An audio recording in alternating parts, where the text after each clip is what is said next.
vakauya kuzopona. Haleluya. Nasha pamusoro pako iwe uri pani. Jesu ndimambo.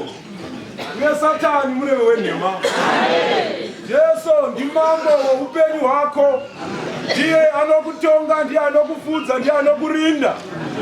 Kana uchirindwa nemhare kana kuti nomuchinda ane simba, unorara hope dzorugare uchiziva kuti handina chinondiwana.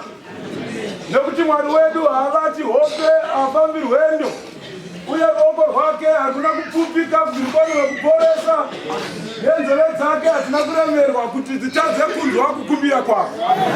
Uye kana wakagara ipapo wakatoya kuzopona, ende kupona ndiko kwauchaita. Izvozvo hazvina kana anoravira. Madhimoni asingadi achida, varori vasingadi vachida, vechine asingadi chida, ndoka dzichiprofitwa dzisingaprofitwe, ndoma dzichiprofitwa dzisingaprofitwe, iwewe uchatongopona. Ndava Satani ane tsika yokuteerera. Kana akaona kuti kupona kwako kwasvika anoteerera, achiedza kudziisa kuti usapone. Pazuva rawakati ndakusumuka kuenda kumusangano, akaziva kuti nyaya yokusunungurwa kwako yasvika. Akaziva kuti moto wanga wakudzima wemweya paupenyu hwako wakuveswa. Akati kwete, regai nditeerere nokumusangano ikoko. Asi ndinofara kuti nerimwe ramazuva Mwari vakuda kusunungura vaIsraeri kuenda kunyika yavo. Akati kudai muIjipita, Farao akaita oshungwa, akati ndinoteera. Kwakutera. Achiona gungwa richivhurika, iye akati ndopindawo nomumvura imomo. Nyambisirwa ukaona muvengi wako akuramba akaita tek newe, akuda kufa.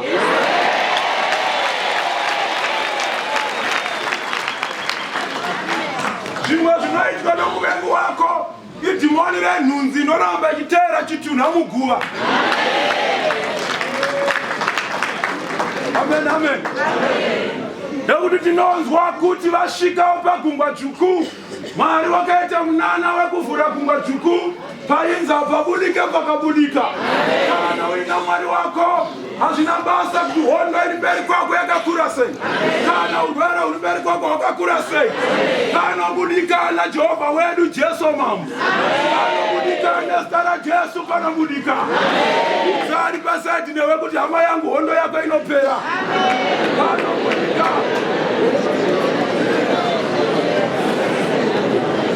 Zviviri zvaSatani zvokuteera vana vaMwari nomumvura zvichaperera ipapo.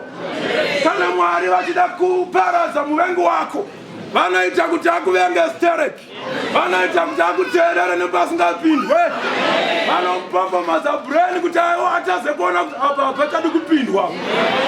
Just imagine kuti Farao nehondo dzake havana kunzwisisa kuti kana vanhu ava vambovhurirwa gungwa dzvuku vakapinda, isu tiri vavengi vavo, ko tingapinda here padhoo ravhurirwa vaIsraeri? Dhoo ravhurirwa iwewe, harina kuvhurirwa muvengi wako. Ukaona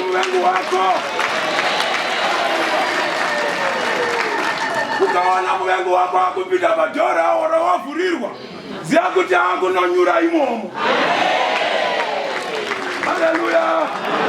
Haleluya. Kuwanda kwehondo muupenyu hwako, rega ndikuudze zvinonzi Farao paakanya, because akaona vaIsraeri vachiwanda, vakafurirana kuti toita sei kuti vasawande, nekuti vachazotikurira pahondo, vakatikunda, vakatipandukira. Zvikanzi saka ngativaomesere, tivakanyise zvidhina nemate. Haleluya. Ndokuvapinza zvidhina nehuswa, vapei basa rakawanda kuti varege kuzoti kana vadzokera kumba vawane nguva yekubereka. Nekuti kana baba vaswera kubasa zvichikwadi vakaneta, hapana nguva yekubereka. Amen. Saka ndo yakanga iri strategy yaSatani kuti kana tikaomesa zvinhu havazowande.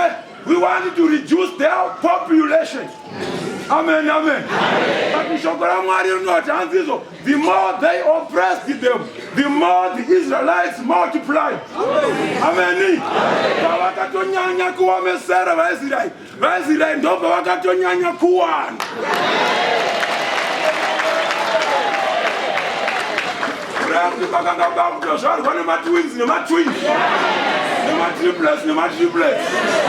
Baba wakanga wakatonyanya kuyakuma wakagwinya. Vachizvarwa vana.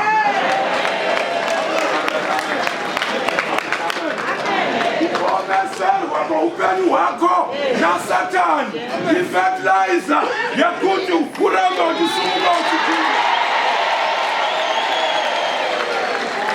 The more the devil is oppressing you, the more you are going to be fruitful, the more you are going to multiply, the more you are going to flourish, you are going to fly high.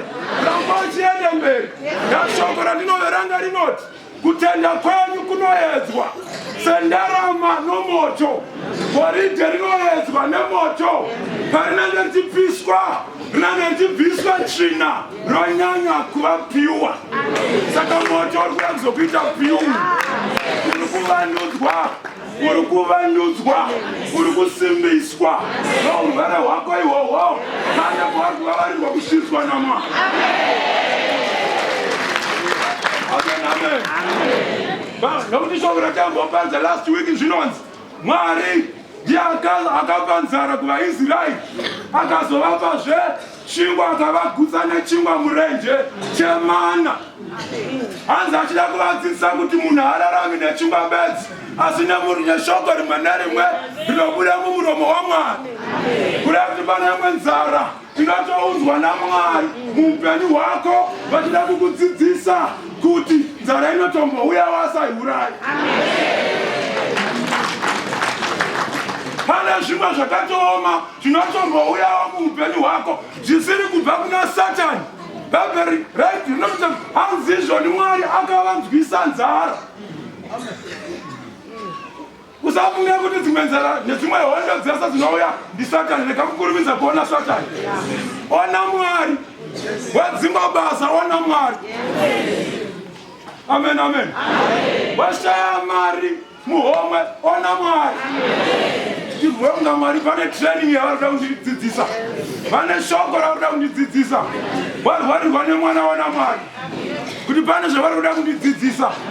Izvozvo zvoita kuti neimwe nguva kana mana yakuzouya wakuziva kuti aiwa handichararami neavailability yemaresources, ndakurarama neword rinobuda mumuromo waMwari.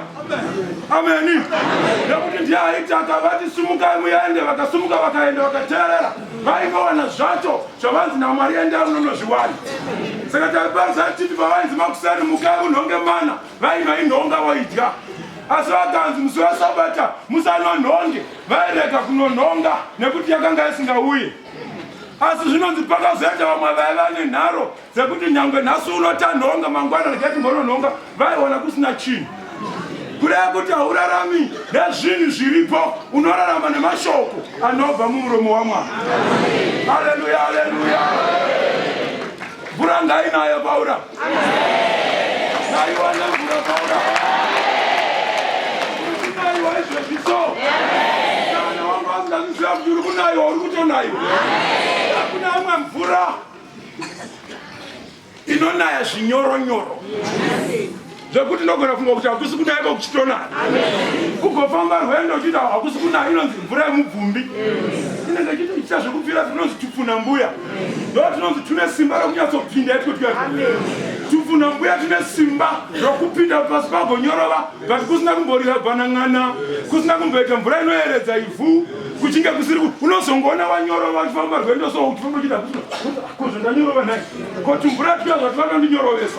Uri kunyoroveswa ipapo hausi kuzviona.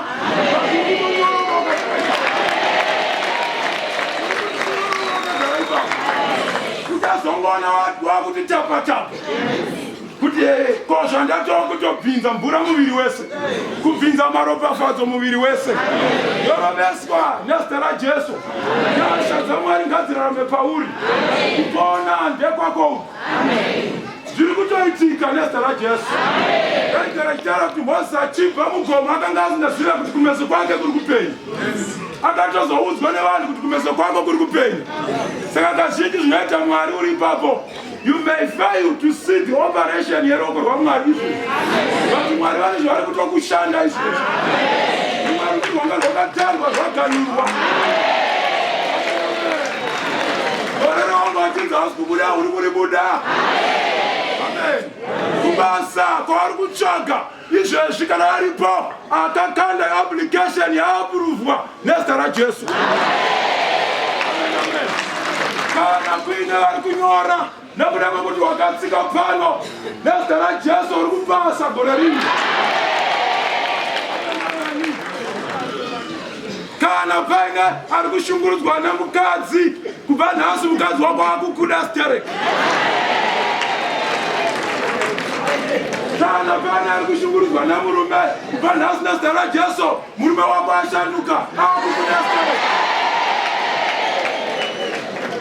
Kana paine angaine mari isingakwani nezita raJesu chitanga kuwana mari inokwana.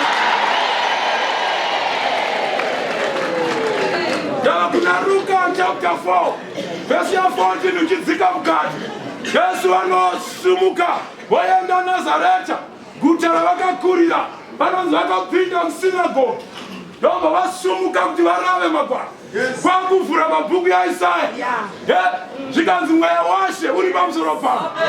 Nekuti akandizodza kuti ndizivise, ndiparidzire varombo evhangeri, kuti ndiparidzire vakasungwa kusunungurwa kwavo, nevarombo kuti vaone, uye kuti ndizivise gore rashe rakanaka.